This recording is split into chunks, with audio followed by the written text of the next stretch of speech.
Thanks, Daniel.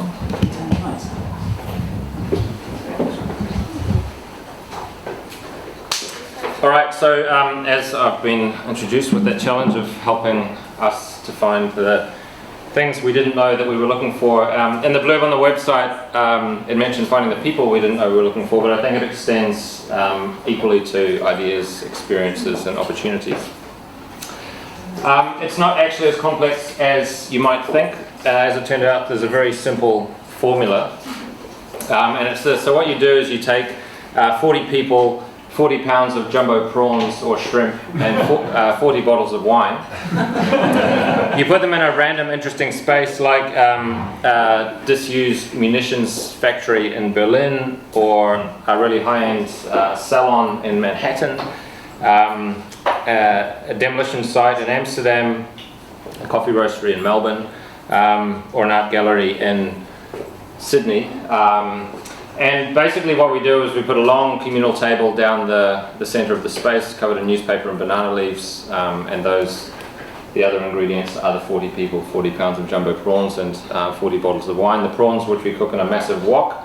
From there, wok and wine, we chuck the prawns out on the table, and this really amazing random gathering of strangers stands there and eats with their hands, and the rest is kind of magic. I've got a video that I'll just show you. It's a time lapse of one of our London events, and it gives you a little bit of a flavour of kind of the proceedings and the intensity of the experience, if you like. So let's see.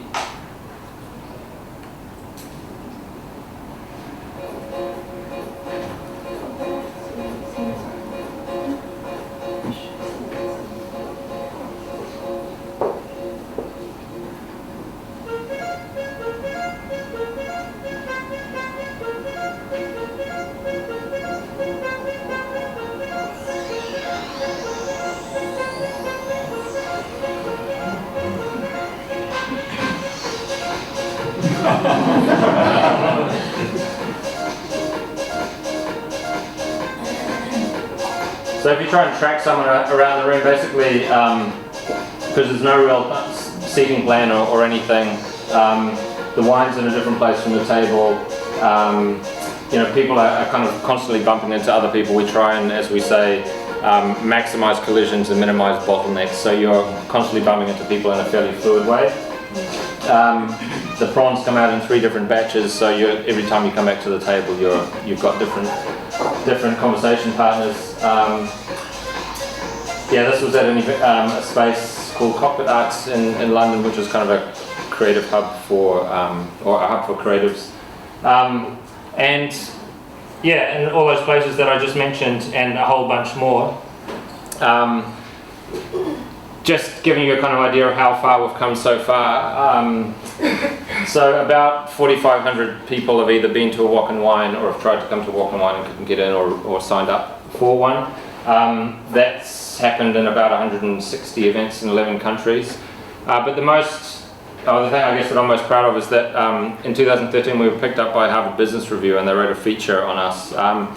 I printed a couple of copies here. I meant to get here early, but I dropped my phone on the train, and that's a whole other story. But there are a few copies if anyone wants some good reading for on the way home. And I'll read a quote from here, which is really pertinent for what I'm about to say. But basically, this idea that we started around the time the whole foodie movement was going on, and as much as I really love good food and I really love good wine, Wok and Wine was never about food and wine. It was about making these really interesting connections, and as a result of it, relationships have started, people have found jobs, people have started companies together, and so on and so on.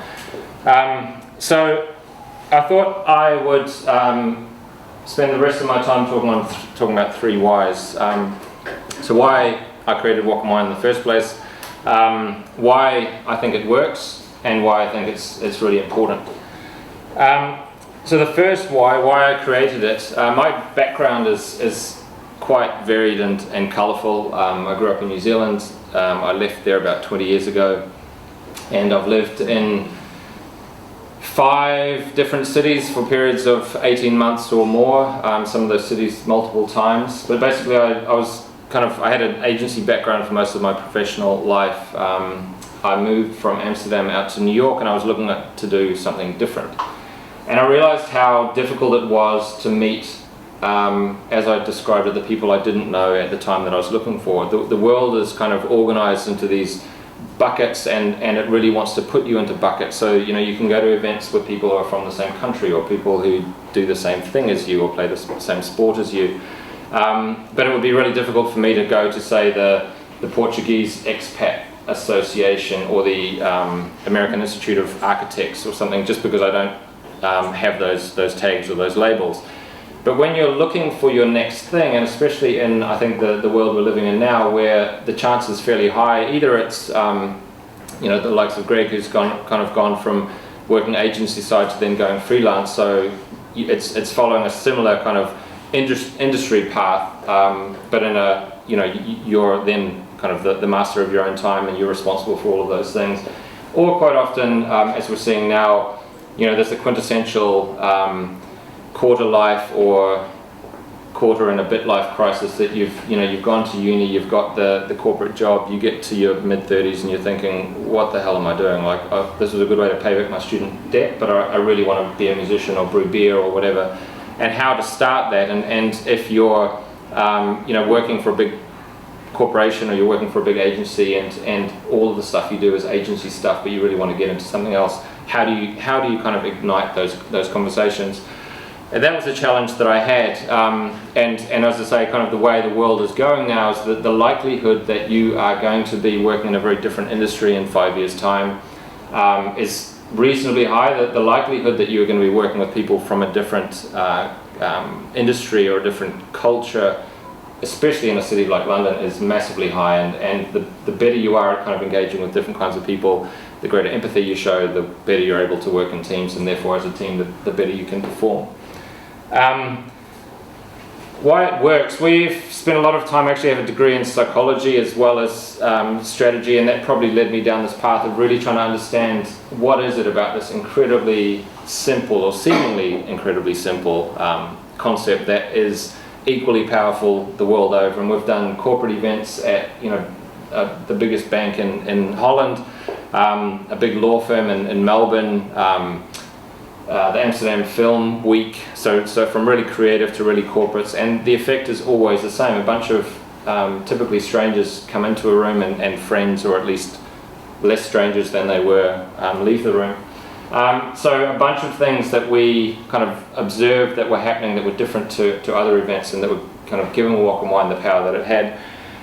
Firstly, no bias. So I often get asked the question, how do you choose the people who come to the events? And we don't, the concept does. The way I see it is, if you are willing to show up with a bunch of strangers in a strange place, stand at a communal table, eat with your hands, then you're welcome. You know, that for me, like, judging people by their mindset as opposed to their skill set or their kind of background or the size of their wallet or something is a much more interesting way of you know, laying the groundwork for really interesting connections to happen. The no allocation part refers to allocation of table real estate, of hardware, so there's no chairs, there's no knives, forks, plates. I got really sick of what I called table envy when I went to networking events, where you're stuck at a table over here and the table up there is full of the people you really wanted to meet, but there's no kind of socially acceptable way to walk up to another table and sort of half crouch and talk to someone, or, you know. So if you take away the chairs, you don't have that problem. Taking away any kind of table real estate, as I was describing before, and the table is typically slightly too small for everyone, so you're standing there, you're literally shoulder to shoulder in each other's spaces. You go for a glass of wine or to use the loo or whatever, when you come back your space is gone, so you're kind of forced to go into another place. So that idea of taking away allocation really helps to get this kind of flow going on. No choices. The best example of this is with the wine. So in the beginning, you know, we were looking at keeping the cost as low as possible, so we weren't ruling out creatives and designers and, you know, people with backgrounds like what I had, where you don't have the money for a really high-end event, and the food and wine value is really high-end, but we wanted to keep it kind of really approachable for everyone. How do you get a good deal on wine? Well, you buy a lot of the same wine. What does that do? It means everyone is drinking the same thing. What does that mean is, well, what that means is that also, because to keep the cost down, and because we're all capable of picking up a bottle and pouring it, you don't need servers, so we would then encourage everyone to serve each other, and you know what everyone else is drinking, so it's really easy to just ask, would you like a top-up, instead of saying, okay, I'm in a group of 5 people, I need to go to the bar and come back with 5 different things. So that idea of removing choice is most of us find it really difficult to deal with, because we're so used to choice and always having choice, and it's a kind of form of being in control. But when you take it away from people, it means that the food and the wine are just kind of become this lubricant that keeps the machine of conversation going, because you don't have to stop every 5 seconds and look at what kind of hors d'oeuvres are floating past you this time and decide which one you want and which one they want, and so on.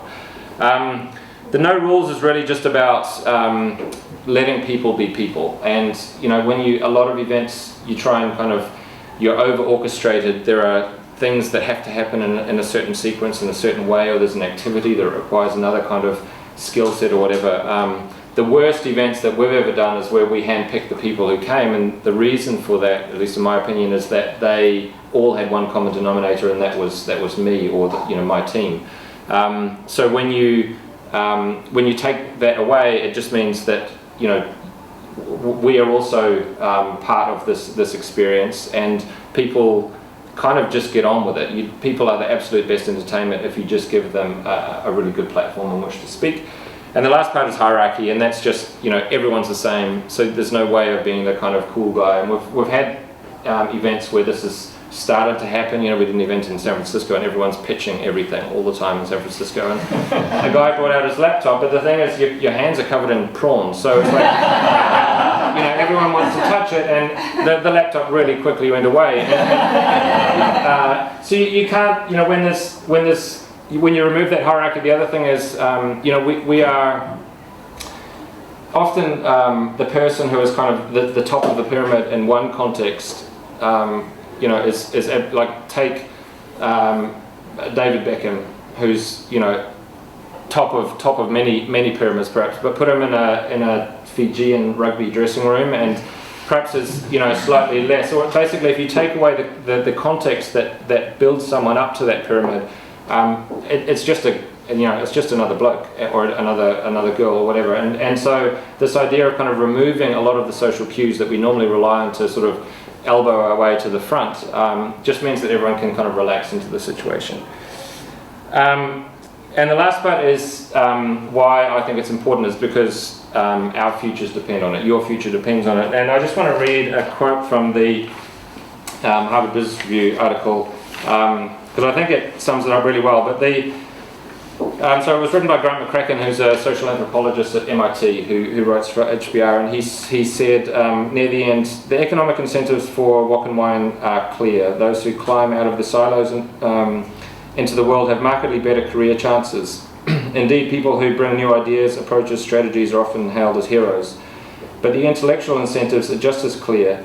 Only the person with several addresses in the conceptual world can hope for serendipity, that extraordinary moment when vexing problems vanish before the approach of deeply unexpected understanding. So this idea of kind of, and Greg touched on this as well, going out of your comfort zone, breaking through your kind of filter bubble, takes you to places that you're just exposed to things that you never would have, and particularly when you're in a fiercely competitive environment, so like the London creative scene. It's the person with the new ideas, with the fresh ideas. They are always going to stand out from the kind of crowd who are very vanilla.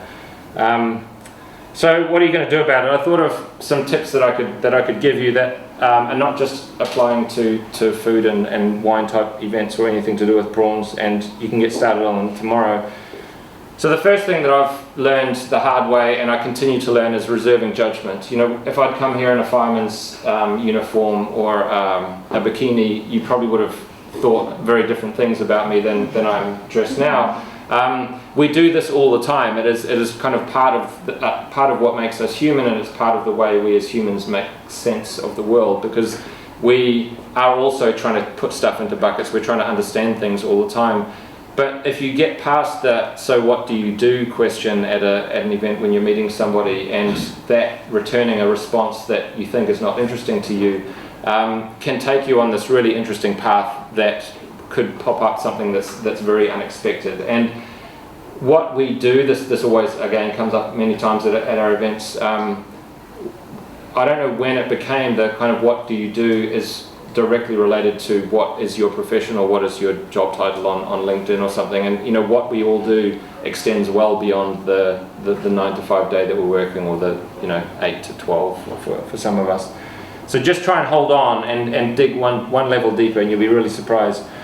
The second is soften your focus and sharpen your periphery, and this is really about a good example that I was faced with constantly is going to events where somebody else determines the kind of the reason for that event. So if it was a new media association, for example, in Amsterdam, I used to go to all the time. It's all the same people. Everyone's kind of focused on the same kind of thing. But through Walk and Wine, I realised if I'd actually been kind of not so focused on the new media stuff and just opened or sharpened my periphery to look for opportunities in other areas, because all of us, I as well as running the projects I run, I'm a new dad, we're looking for a nanny share, but is it okay to talk about, your kids at a new media event where that might be the most pressing thing for me at that time? So this idea of kind of just loosen up on the focus a bit, and you'll find really interesting things starting to happen. Do different things and do things differently. This is really important. It's something I try to practice. It's also really, really hard. So to do different things, I heard that an anecdote that Bill Clinton used to, when he was traveling a lot, he'd buy a different magazine or a different kind of genre of magazine every time he flew for a period. And for him it was about, the way he described it was, if I really like it, then I've opened this doorway to kind of inspiration that I wouldn't have otherwise had. And if I didn't like it, then I could definitely close that door and rule it out. But the same thing could be said for going to events. When I was looking at the event page for this site, and I don't know if it was a kind of geolocation thing, but there was another event on Eventbrite that was the Somali week in Bethnal Green, and I thought that looks really interesting. And so I thought, why not go to a Somali week celebration and just kind of see what happened. The do things differently can be as simple as taking a different route to work, get off one train earlier and walk the last bit, eat your dessert before your breakfast, wear your different coloured socks. Like even those kind of little triggers can actually stimulate part of your brain that gets you more alert to kind of thinking in different ways, and that can really help to unlock creativity. And the last one is just start. If I'm really honest, if I thought back in 2010 when Walk and Wine started that I'm going to be standing here, or that I'd be standing at the 100th event or the 150th event, and this is kind of what it would have become, I probably wouldn't have done it. And it's kind of happened by accident, so it's easy for me to say afterwards that this is what you should do, but it really is. I think the same with what Greg mentioned and Tim as well, of just do something every day and just take little steps, and those little steps add into a really long and interesting journey. So that's how you can find me. Damien asked if there were still Walk and Wines going on in London. About a year ago, I basically put Walk and Wine on ice. It was never meant to become anything more than a way for me to meet cool, interesting people in New York, and it's sort of, the cart was definitely leading the horse. So I got to a point that I was community rich and cash poor, as I would put it, and I've spent the last while, aside from or next to my other projects, trying to figure out a way to build a commercially sustainable business out of Walk and Wine. And what that's currently looking like is that we retain the kind of classic events in the form that they're taking, and keeping them as affordable as possible, but really focus on the corporate events as a place to build the kind of commercial sustainability that we need. So if you go to walkandwine.com/join, you can add your name. It's quite clunky, but you can add your name, and when there are events happening in London, you'll be informed. If you know a really awesome space, we're always looking for spaces that are looking for exposure, basically. So we bring the people and the connections. So we are looking for interesting spaces in London, and or companies who are looking for teams who are better connected, better connections with clients, and so on. But that's my story. Thank you.